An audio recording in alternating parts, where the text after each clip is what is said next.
Hello viewers, আজকে আপনাদের জন্য যে ভিডিওটি নিয়ে হাজির হয়েছি সেটি মূলত আপনারা দেখতে পাচ্ছেন এটি আমার কম্পিউটারের স্ক্রিন। তো এই কম্পিউটার থেকে আমি যদি আমার যে ফটোশপ সফটওয়্যার রয়েছে সেই সফটওয়্যারটা যদি আমি ওপেন করতে চাই, তো এই ফটোশপ সফটওয়্যার ওপেন করার সঙ্গে সঙ্গে এখানে দেখতে পাচ্ছেন একটা ইরর কিন্তু চলে এসেছে, যেখানে তারা বলেছে যে the program cannot start because একটা ফাইল কিন্তু এখানে মিসিং দেখাচ্ছে যে আমার কম্পিউটারে। তো এখানে এই ফাইলটা মিসিং হলে কিন্তু অনেক সফটওয়্যারের ক্ষেত্রে কিন্তু এই সমস্যাটা হয় ওপেন করার সময়।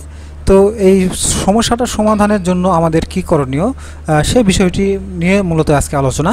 তো আপনি যদি আমার চ্যানেলে নতুন হয়ে থাকেন তাহলে এরকম আরও ভিডিও পাওয়ার জন্য আমার চ্যানেলটি সাবস্ক্রাইব করে রাখতে পারেন। তো চলুন শুরু করা যাক। তো আমাদের সর্বপ্রথম আমরা দেখব যে আমাদের কোন ফাইলটা মিসিং হয়েছে। তো এখান থেকে আমরা ওপেন করার সময় আমরা এখানে দেখলাম যে msvcr71.dll এই ফাইলটা কিন্তু আমাদের মিসিং হয়েছে। তো এখন আমাদের যে কাজটি করতে হবে, আমরা ইন্টারনেটের একটি ব্রাউজারে চলে যাব।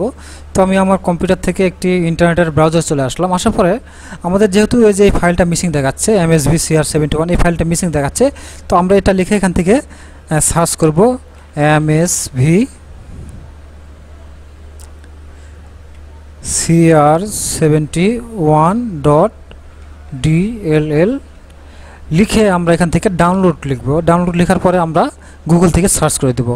দেওয়ার পরে আমরা প্রথমেই দেখতে পারবো এখানে কিন্তু একটা ওয়েবসাইট চলে এসেছে। আমরা এই ওয়েবসাইটে ক্লিক করে দেব। করার পরে ছোট্ট ফাইলটা কিন্তু আমাদের ডাউনলোড করে নিতে হবে। তো আমাদের এই ফাইলটা মিসিং হওয়ার জন্য কিন্তু আমাদের এই সমস্যাটা কিন্তু দেখাচ্ছে। তো এই ফাইলটা আমাদের ডাউনলোড করে আমরা পরবর্তী ধাপগুলো আমরা দেখব। তো এখান থেকে আমরা দেখি, তো এখানে নিচের দিকে আপনারা আসলে এখান থেকে দেখতে পারবেন এখানে ফাইলগুলো রয়েছে, এখান থেকে আপনারা ডাউনলোড করে নেবেন। তো এখানে বিভিন্ন কয়েকটি ভার্সন কিন্তু তারা বেশ কয়েকটি ভার্সন এখানে দিয়েছে। তো আমি এখান থেকে লেটেস্ট একটি ভার্সন এখান থেকে ডাউনলোড করলাম। তো এই ভার্সনটা আমি এখান থেকে ডাউনলোড করি।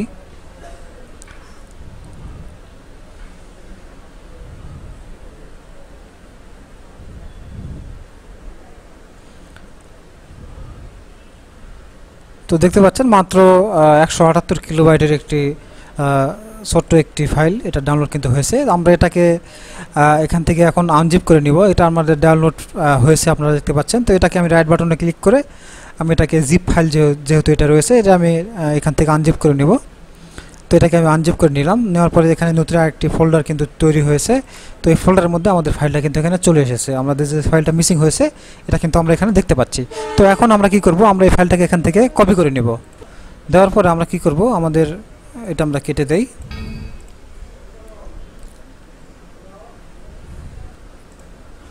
কেটে দেওয়ার পর আমরা আমাদের যে ড্রাইভ রয়েছে কম্পিউটার বা ডিস পিসি সেখানে আমরা আসবো। আসার পরে আমাদের যে সি ড্রাইভ, সেই সি ড্রাইভে আমরা চলে আসবো। সি ড্রাইভ আসার পরে আপনারা দেখতে পাবেন যেখানে লেখা রয়েছে যে উইন্ডোজের মধ্যে আমরা আসবো। আসার পরে আপনারা একটু নিচের দিকে যদি আসেন তাহলে এখানে কিন্তু আপনারা system32 এই ফোল্ডারটা কিন্তু এখানে পেয়ে যাবেন। তো এই ফোল্ডারটা আমরা এখান থেকে ওপেন করব। করার পরে আমরা যে ফাইলটা কপি করলাম সেই ফাইলটা এখানে পেস্ট করে দেব।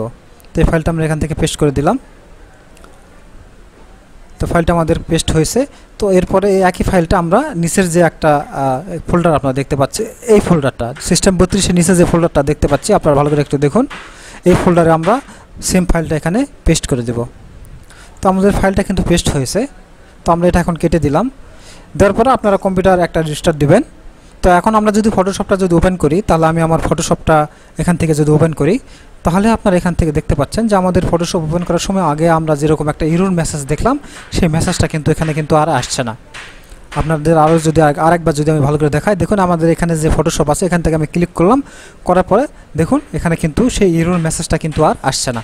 তো এইভাবে কিন্তু আপনারা এই সমস্যাটা কিন্তু সমাধান করতে পারেন। শুধু এই ফাইলটাই নয়, আপনাদের কম্পিউটারে যে কোনো এই ধরনের ফাইল মিসিংয়ের জন্য এরকম সমস্যা এরর মেসেজ আসলে আপনারা সেই ফাইলটা গুগলে লিখে সার্চ করে ডাউনলোড করে আপনারা সি ড্রাইভে গিয়ে উইন্ডোজের মধ্যে system32 এবং তার নিচে যেটা দেখালাম সেটার মধ্যে যদি পেস্ট করে দেন তাহলে আপনাদের এই ধরনের এরর মেসেজগুলো কিন্তু আসা বন্ধ হয়ে যাবে। তো আশা করি পুরো বিষয়টি আপনারা বুঝতে পেরেছেন। তারপরেও যদি বুঝতে কোনো অসুবিধা হয় অবশ্যই কমেন্ট বক্স তো রয়েছেই, সেখানে কমেন্ট করতে জানাবেন। ভিডিওটি যদি কারো উপকার হয় অবশ্যই একটা লাইক করবেন। তো এই ছিল মূলত আজকের ভিডিও। ধন্যবাদ আপনাদের সবাইকে।